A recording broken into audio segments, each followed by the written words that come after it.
میں کالج جا رہا تھا تو ہم اسٹوڈنٹ تھے، کبھی بس پہ سفر ہوتا، کبھی کوچ پہ بھی ہو جاتا تھا۔ کوچ پہ سفر ہوا، ایک بڑی سی مونچھوں والا ایک بندہ کاٹن پہنے ہوئے اور سر پہ وہ خاص قسم کی پگڑی کا ایک انداز ہوتا ہے، جو پگڑی اس کے بتا رہی ہے کہ خیال کرنا، مجھے ہاتھ مت لگانا، میرے دور رہنا ذرا۔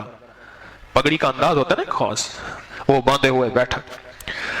اب ہم دو اسٹوڈنٹ تھے، تو اب میرے مزاج میں چھیڑ چھاڑ شروع سے چھیڑ چھاڑ شروع سے ہے۔ وہ مرشد نے جو انجیکشن لگایا تھا کہ اپنی ذات کو لے کے نہیں چلنا طارق، امت کو لے کے چلنا ہے، انسانیت کو لے کے چلنا ہے، عالم کو لے کے چلنا ہے۔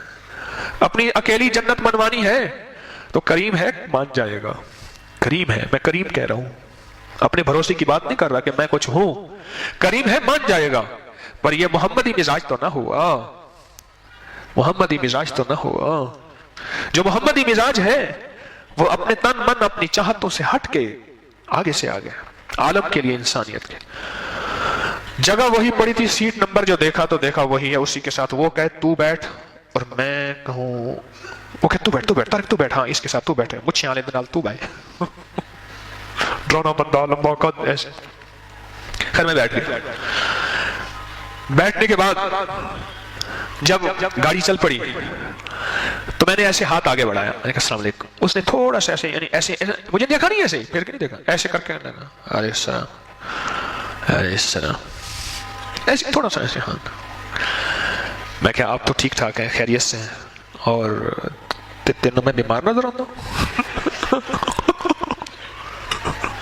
اس نے جواب ہی بڑا اوکھا دیا مجھے، بڑا مشکل جواب دیا کہ بندہ اس جواب سنتے ہی لرز جائے۔ نہیں، میں نے کہا آپ کی آنکھوں کی چمک، آپ کے چہرے کی، اور سب سے بہترین چیز جو مجھے لگی، آپ کی مونچھیں لگی ہیں، بڑی زبردست مونچھیں۔ کہ پہلا مولوی ہے تو کہہ رہے ہیں؟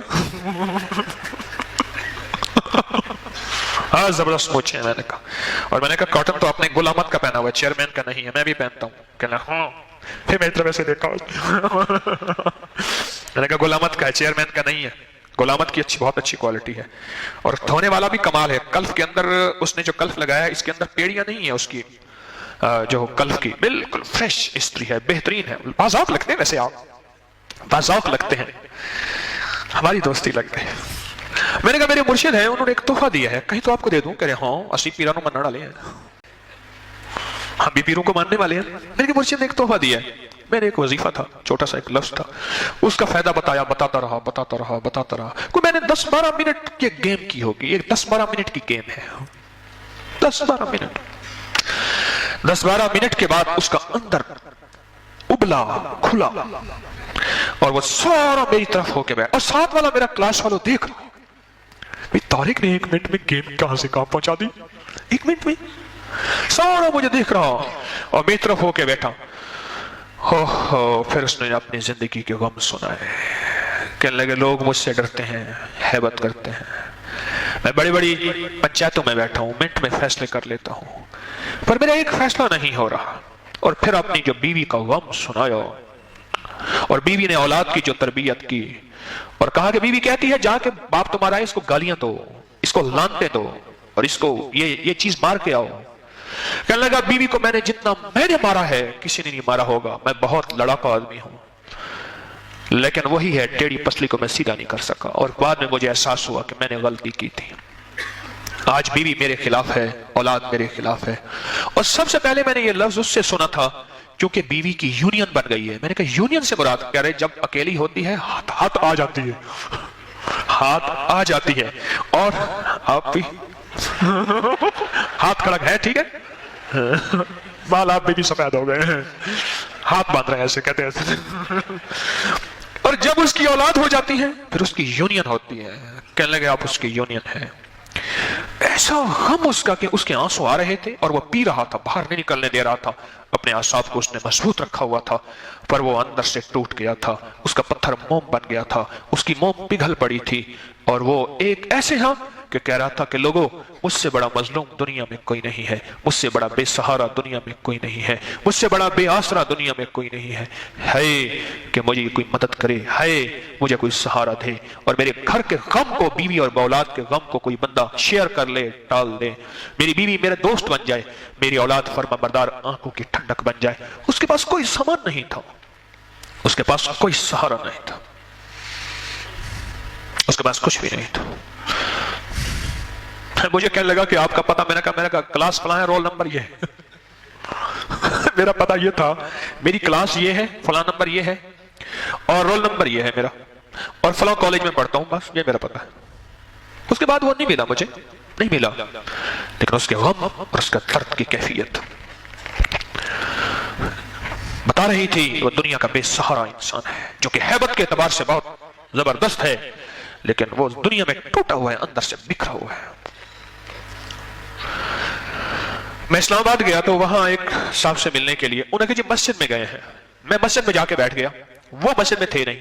میں نے گھڑی دیکھی، میں نے کہا نماز کا ہے، چلو نماز پڑھتا جاؤں، جماعت مل جائے گی۔ ایک دو احباب اور بھی تھے۔ ایک صاحب کو دیکھا، اس کی شکل ایسے دیکھی، بڑا پریشان حال، مسجد کے وضو خانے کے ساتھ ایک جگہ تھی جہاں بچے قرآن پاک پڑھتے تھے محلے کے نا، صبح شام آتے تھے، وہاں بیٹھا ہوا ہے۔ اچھا پتہ نہیں میرے دل میں کیا بنا، پھر وہی چھیڑ چھاڑ والی کہانی، میں جا کے بیٹھ گیا۔ میں نے کہا خیریت سے؟ ٹھیک ٹھاک ہے۔ کہہ رہے ہاں۔ کیوں بیٹھے ہیں؟ کہ بس کوئی پریشانی ہے۔ کیا ہوا؟ مجھے کہنے لگا میری بیوی نے اور اولاد نے مجھے جوتے مار کے دھکے دے کے گھر سے نکال دیا۔ کیوں؟ کہ میں فلاں محکمے میں جاب کرتا تھا اور یہاں میرا گھر ہے، بڑی مشکل سے میں نے 10 مرلے کا گھر بنایا، 5 مرلے کا گھر بنایا، اور وہ کہتے ہیں اس گھر کو بیچ میں بزنس کرا، اور میں پہلے اپنی ساری جمع پوچھی اپنی اولاد کو، بیوی کو دے چکا ہوں، اور وہ ختم۔ اب آخری رہس ہے کہ یہ سہارا باقی ہے، یا میری پینشن آتی ہے اور میں ان پہ خرچ کرتا ہوں۔ اب مجھے مارا ہے انہوں نے، اور مار کے مجھے دھکے دے کے نکال دیا ہے کہ اس گھر کو ہمارے نام کر بیچ، اور اس گھر کو ہم کھائیں بزنس کے نام۔ میں کیا کروں؟ اور وہ جو رویا، اور پھر چٹائی پہ ایسے گر گیا جیسے سجدے میں بندہ گرتا ہے، بلک بلک کے رویا، اور میں اس کو اٹھانا چاہا، نہ اٹھا، روتا رہا، اور اللہ کے سامنے پتہ نہیں کیا، جیسے عورتیں بین نہیں کرتی ایسی بین کر رہا تھا، اور رو رہا تھا کہ، اور ایک بات کہہ رہا تھا کہ میں تلگنگ کا فلاں کا رہنے والا تھا، کوئی گاؤں کا نام تھا تلگنگ، مجھے یاد ہے، چکوال کے ساتھ تلگنگ ہے، میں وہاں کا رہنے والا تھا، میں غریب تھا، میں نے مزدوری کر کے، جاب کر کے یہ مکان بنایا تھا، اور ایک بیٹا میرا ایسا تھا جس کو ٹی بی ہو گئی تھی، اس کو اٹھا کے میں پھرا تھا، فلاں بیماری تھی، ایسے تھا، میں نے بیوی کو ہر زندگی دی، اب میرا وقت آیا ہے اور میں بے سہارا ہو گیا ہوں، وہ مجھے گھر سے نکال دیا گیا۔ میں نے اس کا کوئی مسئلہ ہی نہیں ہے، آپ کو گھر سے خود بلا کے لے جائیں گے۔ میں نے جب ایسے کہا نا، مجھے ایسے دیکھا، کہہ رہے کیا مطلب؟ میں نے کہا اولاد آئے گی، بیٹے آئیں گے، بیوی آئے گی، آپ کو بلا کے لے جائے گی۔ میں ایک چیز آپ کو بتاتا ہوں، آپ پڑھیں بیٹھ کے یہاں مسجد میں، آپ کو ساتھ لے جائیں گے، اور آپ کی عزت ہوگی، آپ کا وقار ہوگا۔ اچھا اسی بات میں ہو رہی تھی، وہ صاحب بھی آ گئے جن سے میں ملنے گیا تھا۔ میرے والد صاحب رحمۃ اللہ علیہ کے کالج فیلو ہیں، اسلام آباد میں رہتے ہیں۔ میں نے اصل میں انہیں ملنے جانا تھا، ابھی بھی وہ زندہ ہیں، کالج میں اکٹھے پڑھتے تھے اور پھر ایک ہی کمرے میں رہتے تھے، باتیں بتاتے ہیں والد صاحب کی۔ تو میں نے اصل میں انہیں اکٹھا جا کے ہم نے ملنا تھا، تو وہ بھی آ گیا، مجھے کہنے لگا چلیں، میں کہ ٹھہرو، ایک بابے سے ملنے جا رہے، پہلے اس بابے کی کہانی ٹھیک کر لیں۔ تو میں نے اسے ایک وظیفہ لکھ کے دیا، میں نے کہا یہ وظیفہ آپ پڑھیں، اور اب انشاءاللہ بیٹھے بیٹھے یہیں پڑھیں، عشاء ہو جانا یہیں رہیں، یہیں کہیں لیٹ جائیے گا، موسم گرمی کا تھا، میں نے کہا کچھ نہیں ہوگا، آپ صبح ہو جائے یہیں رہیے گا، اب پریشان نہ ہونا، اس وظیفے کو نہ چھوڑیے گا، انشاءاللہ وکفا باللہ ولیا وکفا باللہ نصیرا۔ میں ایک بات بتاؤں آپ کو، خالی برتن خالی بھانڈا ہوں، اس کریم کے نام کی لاج رکھ دیتا ہوں، وہ میرے اپنے نام کی لاج رکھ لیتا ہے، میں اسی پہ بھروسہ کر بیٹھتا ہوں، اور اپنے نام کی وہ لاج رکھ لیتا ہے، اور وہ کام لوگوں کے ہو جاتے ہیں، نام جو اس کا ہوا۔ دوسرے لفظوں میں لوگ میرے دروازے پہ آتے ہیں، میرا در خالی ہے، اس کا در بھرا ہوا ہے، میں اپنے خالی در سے اس کے بھرے در پہ بھیج دیتا ہوں، اور ویسا کریم ہے، اپنے نام کی لاج رکھتا ہے، اور اپنے بھرے در سے بھرا بھیج دیتا ہے، بھرے در سے بھرا بھیج دیتا ہے۔ تو میرا دل تو ویسے ہی خالی تھا، میرا در تو ویسے ہی خالی تھا۔ خیر وہ پڑھتا رہا۔ اچھا وہ صاحب جو تھے جن سے ملنا تھا، وہ اسی مسجد کے نمازی تھے، ان کا گھر قریب تھا، وہ دن کی 1-2 نمازیں وہیں پڑھ لیتے تھے۔ ہم چلے گئے، میں اپنے چچا سے ملا، اسے باتیں خیر کرتے ایک دفعہ کی بات ہے، کوئی 5-6-7 مہینے کم و بیش کچھ عرصہ گزرا، وہ صاحب مجھے ملنے آئے، جو صاحب جن کو لے کے میں نے اپنے چچا سے ملنا تھا، والد صاحب رحمۃ اللہ علیہ کے کلاس فیلو سے۔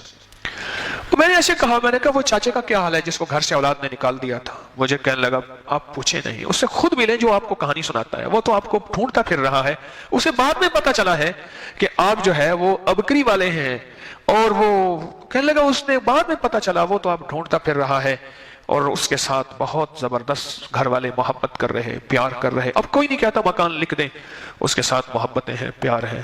تو آپ نے اسے کیا بتایا تھا؟ میں نے کہا میں نے تو ایک قرآن پاک کی دعا تھی، ربنا ہب لنا من ازواجنا وذریاتنا قرۃ اعین واجعلنا للمتقین اماما۔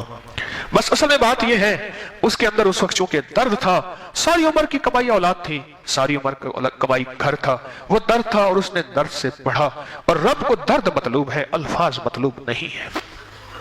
ایک ہے الفاظ، ایک ہے درد۔ الفاظ میں برکت ہے، طاقت ہے، میں الفاظ کا انکار نہیں کرتا، لیکن اگر الفاظ کے ساتھ درد ہو پھر وہ الفاظ تیر بن جاتے ہیں اور جا کے نشانے پہ لگتے ہیں، اور جس کو کہتے ہیں کہ تیرے نظر کا یہ اثر جس کو لگا شکار ہے۔